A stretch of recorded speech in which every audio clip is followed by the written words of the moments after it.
যুবক যৌবনে, নারী নারীত্বে, পুরুষ পুরুষত্বে, ধনী ধনের ভিতরে যে যে অবস্থানে আসি, পজিশনে আসি, এটা ওই জান্নাত নেওয়ার জন্য।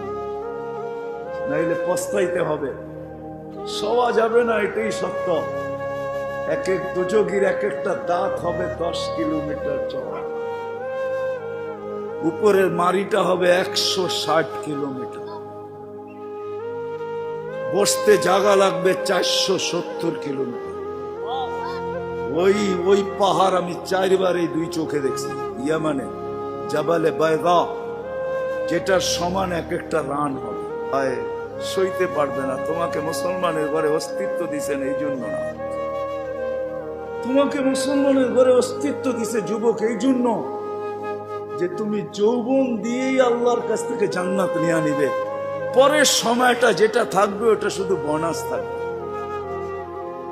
জান্নাত তুমি নিয়ে নিবে, পরে যা সময়টা পাবে এটার জন্য তোমার পদ মর্যাদা বাড়তে থাকবে, জান্নাতে মর্যাদা বাড়তে থাকবে। কিন্তু জান্নাতের প্লট তুমি যৌবন দিয়ে নিয়ে আনবে, এই জন্য তোমাকে যৌবন দিয়েছে। আসো আজকে সবাই মিলে অঙ্গীকার করে বুলার রাস্তার থেকে ফিরে আসি আর ভাবি যে আমাকে কিন্তু জান্নাত নিয়ে যেতে হবে।